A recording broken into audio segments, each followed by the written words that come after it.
right.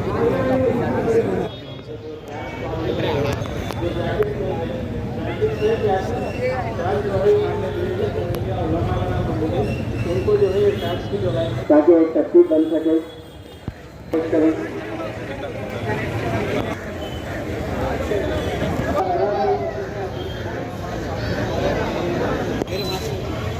कर रहा हूँ कि वो लोग जो है पीछे के हिस्से में आ जाए, तरतीब बनाए।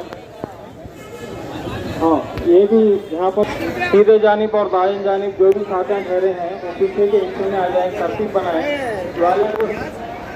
जो भी टैक्स है वॉलंटियर्स का वो तरतीब बनाना शुरू कर दें।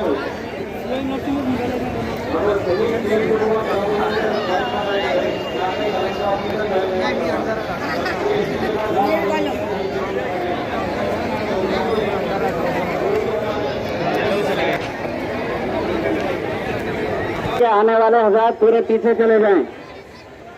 नारों की तरतीब बनी, नाच पीछे चले। हज़रात नारे ना लगाए, रैली शुरू होने के बाद नारे होंगे। आने वाले हज़रात पीछे चले जाएं तरतीब से। आगे चलो इधर के साथी भी आगे जो हज़रात बाहर खड़े हुए हैं वो जल्द से जल्द अंदर तशरीफ ला लें। आगे चलो भाई, अंदर आ जाओ भाई। आगे चलो भाई, सामने चलो भाई।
तो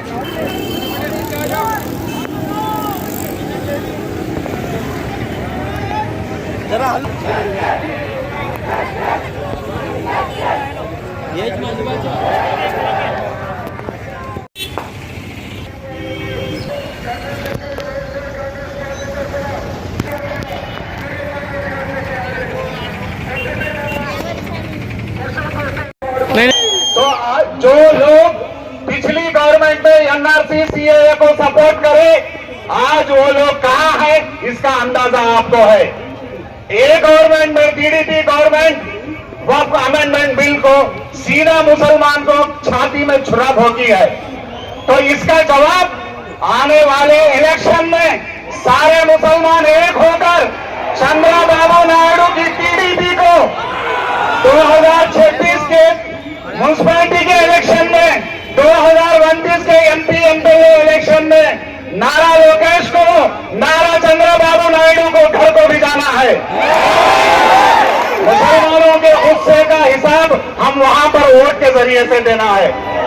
अगर इतनी मोहब्बत मुसलमानों के एम्पावरमेंट की होती नरेंद्र मोदी को, उनकी कैबिनेट में 2 पालतू मुसलमान थे, मुख्तार अब्बास तकवी और शाहनवाज हुसैन को कैबिनेट से क्यों निकाल दिए गए?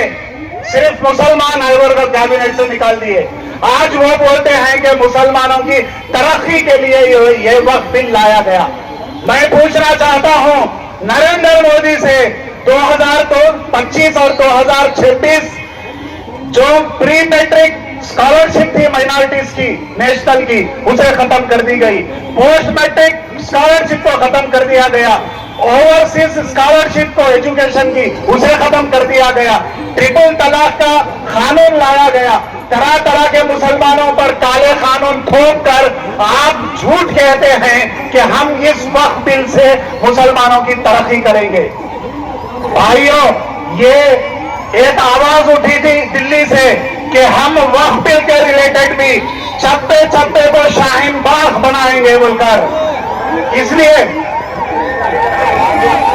थोड़ा एम्बुलेंस को जगह, तो एक बीजेपी का नालायक काउंटर देते हुए उसे कहता है अगर आप शाहीन बाग बना देंगे तो वो शाहीन बाग को मैं जलियान वाला बाग बना दूंगा। अरे बेवकूफ, जलियान वाला बाग मुसलमानों की बहादुरी का मुजाहिरा था। सारा मुसलमान जनरल डायर के आगे सीने में गोलियां खाया था जलियांवाला बाग में। तो हमें 700 किसान अपनी जान की कुर्बानी देकर जैसा किसानों की बिल को वापस लेने पर मजबूर करे, सारे हिंदुस्तान का मुसलमान उस तरह तैयार होना है। उसकी जगह दे दीजिए। शुक्रिया आप लोगों का।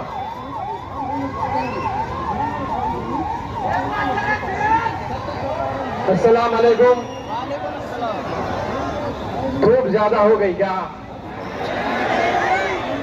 प्यास लग रही क्या? किसी से डर लग रहा क्या? केसों से डर लग रहा क्या? एक वक्त आवाज दे देंगे। आवाज दो, आवाज दो। हिंदू मुस्लिम, हिंदू मुस्लिम, हिंदू मुस्लिम, सिख ईसाई। मेरे भाई, ये लंबी लड़ाई है।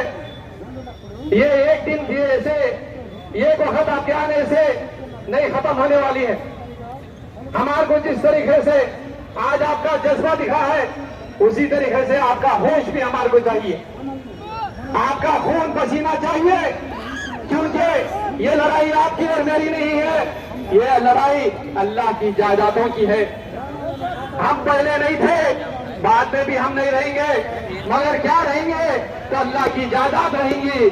हमारे मसाजिद रहेंगे, हमारे कब्रस्तान रहेंगे, हमारे ईदगाह रहेंगे, हमारे आशुर खाने रहेंगे, हमारे आस्थाने रहेंगे, हमारे दरगाहें रहेंगे। ये जायदादें अल्लाह की जायदादें हैं। जो आदमी अल्लाह की जायदाद को लेता, उन्हें नेस्तो नाबूद हो जाता, नहीं हो जाता। ये हमारा यकीन है या नहीं है? मैं आपको बता दूं, कई लोग जो है बोलते रहते, मैं जरा प्यार मोहब्बत से सबर से चलने वाला आदमी हूं, क्योंकि मेरे भाई जो है बहुत जज्बाती है, तो कम से कम मैं सबर से चलना बोल के। मौलवी साहब आप अगर बात करना बंद कर दो बोले तो अब हमारा चले जाना पड़ता, 2 मिनट दे देना, आप भी सबर करना पड़ता, हमला भी बहुत सबर करे है।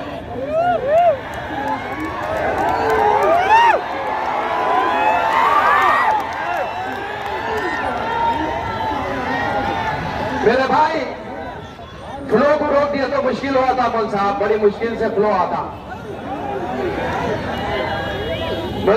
जब ये जायदादों को बचाना है, ये जायदाद किसके हैं?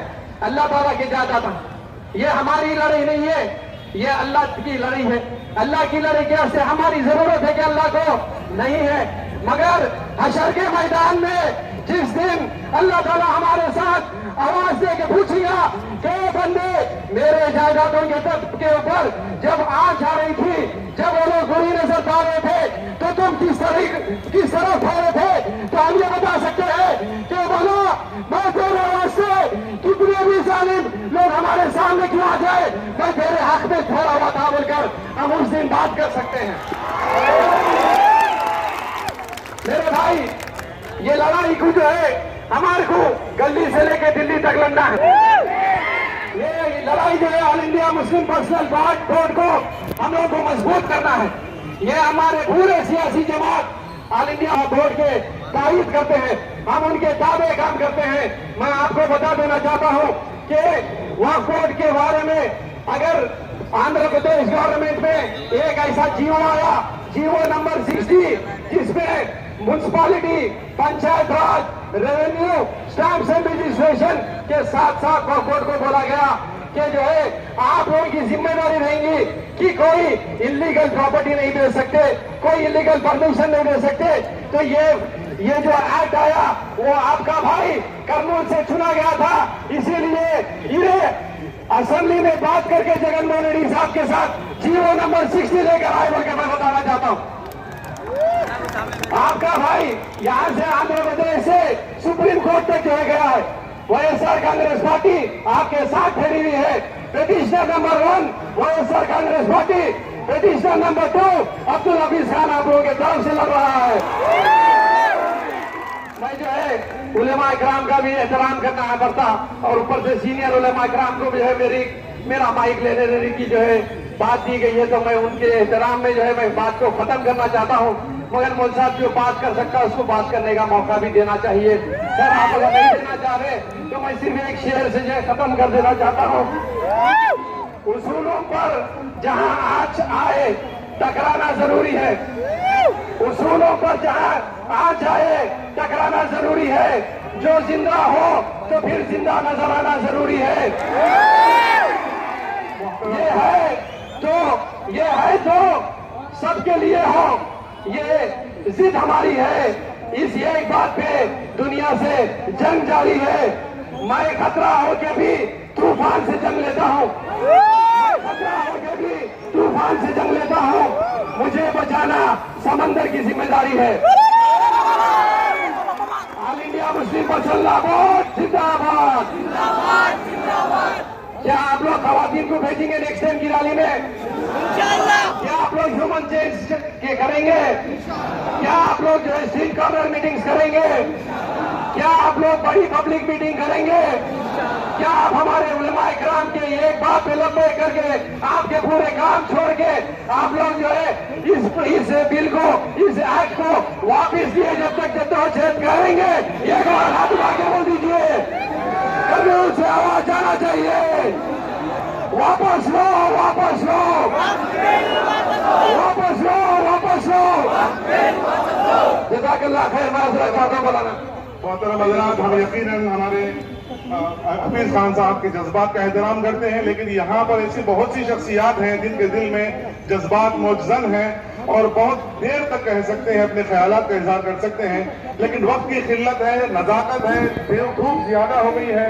कलेक्टर साहब को मेमो देना है और कई मुकर्रीन बाकी हैं, इसलिए मैं आगे कायदा सानी साहब नायब सदर साबिक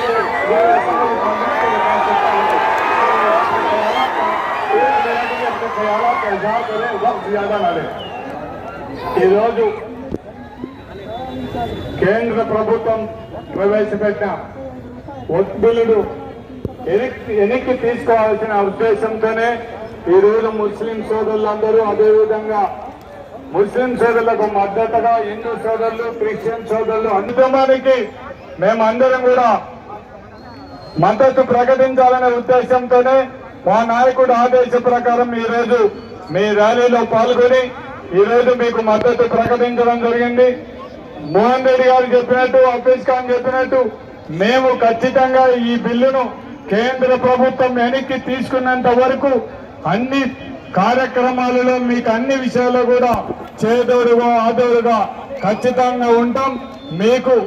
మేము ఏదైతే మీరు మా సంపూర్ణ మద్దతు కావాలన్నారో ఆ సంపూర్ణ మద్దతు కూడా మేము మీకు పార్టీ తరఫున మేమందరం కూడా ఇస్తామని మీకు విజ్ఞప్తి చేస్తూ, ఇంకా ఎండ చాలా ఎక్కువ మిమ్మల్ని ఎవరిని కూడా మాట్లాడి విసిగించదలుచుకోలేదు. నాకు అవకాశం ఇచ్చిన మన ముస్లిం సోదరులకు అందరికీ కూడా నా ఉదయపూర్వక కృతజ్ఞత తెలియజేస్తాను. मैं सीपीआई नुमाइंदा रामकृष्ण रेड्डी साहब से दरखास्त करता हूँ कि 1 मिनट में अपने ख्यालात का इजहार करें। सीपीआई नुमाइंदे रामकृष्ण रेड्डी साहब 1 मिनट में अपने ख्यालात का इजहार करें।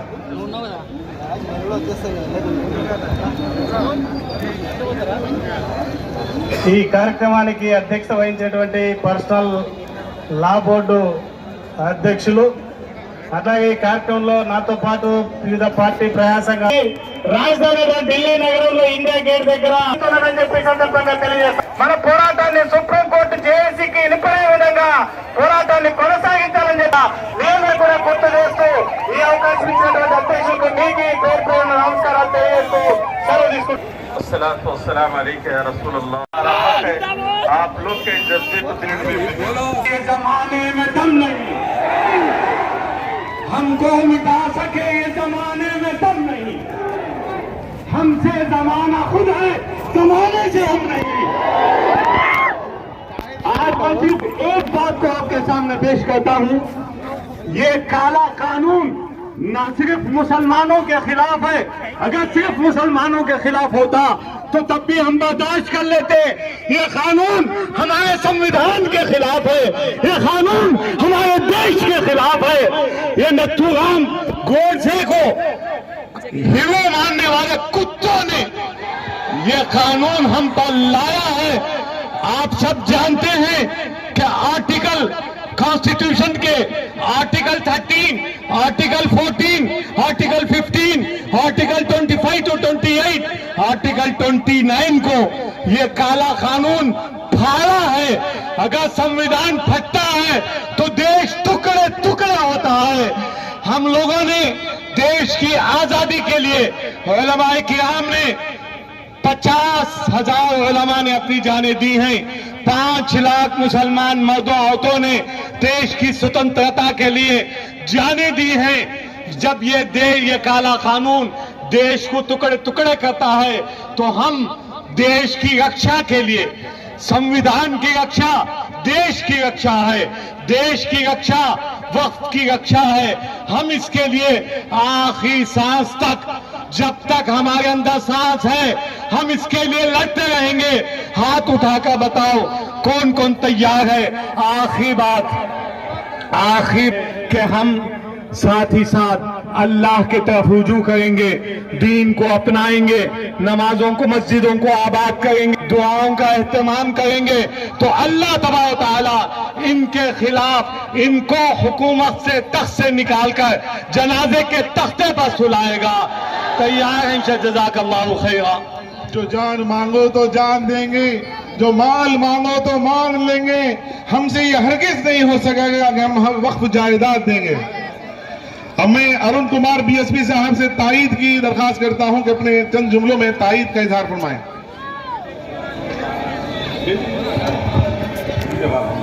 మిత్రులారా, ఈరోజు బహుజన్ సమాజ్ పార్టీ అధ్యక్షురాలు మాయావతి గారు ఈ నల్ల చట్టాలు చేసిన వారికి వ్యతిరేక దేశవేతర ప్రభుత్వము, రాష్ట్రంలో ఉన్న తెలుగుదేశం ప్రభుత్వం చూస్తే ఈ నల్ల చట్టాలు చేశామనుకుంటున్నారు. కానీ భారతదేశంలో ఉన్నటువంటి హిందూ ముస్లిం ఎస్సీ ఎస్టీ మైనార్టీ ప్రజలందరూ ఈ కేంద్ర ప్రభుత్వాన్ని, రాష్ట్రంలో ఉన్న తెలుగుదేశం ప్రభుత్వాన్ని, ఈ ప్రభుత్వాలనే త్వరలోనే రద్దు చేయబోతున్నారని, రాబోయే కాలంలో ప్రజలందరూ ఐక్యమై ఈ చట్టాలను రద్దు చేసేంత వరకు మన మాన ప్రాణ వినాలన్నింటినీ పరంగా పెట్టి వీటన్నింటినీ మనము సాధించుకోవాల్సిందిగా బహుజన్ సమాజ్ పార్టీ తరఫున తెలియజేస్తూ ఈ అవకాశం ఇచ్చిన పెద్దలకు కృతజ్ఞతలు తెలియజేస్తున్నాను. జై భీమ్, జై భారత్. अब नुमाइंदा APCMC अल्लाह बकर साहब से दरख्वास्त है कि 1 मिनट में अपने ख्यालात का इजहार फरमाएं. హిందువులకు రామాయణం ఎలాగో దేశానికి రాజ్యాంగం అలాగే రాజ్యాంగం ప్రకారమే నడుచుకోవాలి. దేశాన్ని విచ్ఛిన్నం చేస్తామంటే ఇక్కడ ప్రజలు ఒప్పుకోరు.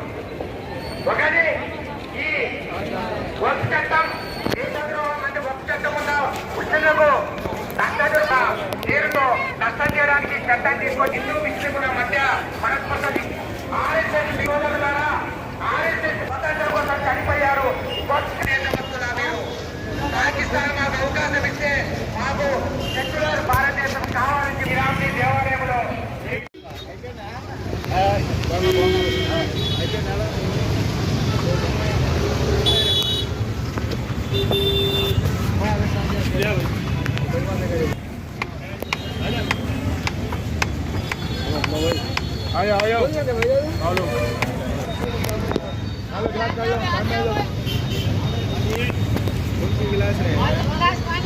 आओ भाई छाछ पानी पियाओ भाई.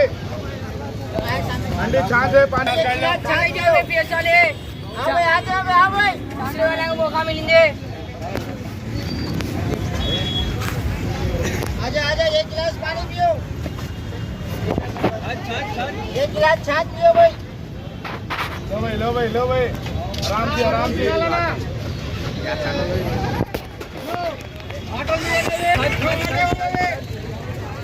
भाई. आओ 1 गिलास पानी, 1 गिलास छाछ. ऑटो दिया ना ले भाई ले गए అన్నా, ఆటోలో సైడ్ అన్నా, ఆటోలు 2 వీలర్లు సైడ్, ये चले सामने जाओ भाई. ఆటోలు 2 వీలర్లు సైడ్ అన్నా. आप भाई 1 गिलास पानी पियो. घंटा पानी पियो, 1 गिलास छाछ पियो. सामने आओ भाई, रेस्ट करो ना को भाई. खाली पानी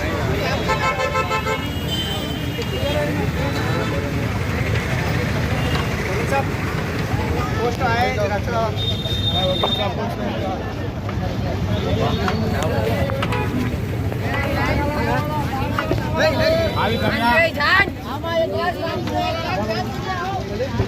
छाछ लिए तू सेट लिया भाई.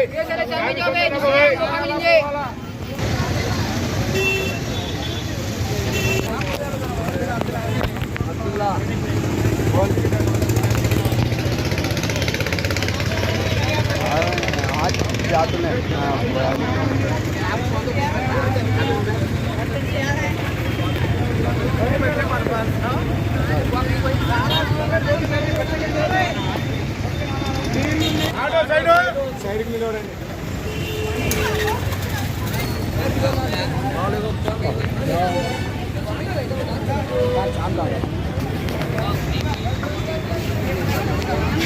ले बेटा, ले गिलास ले. साइकिल ले.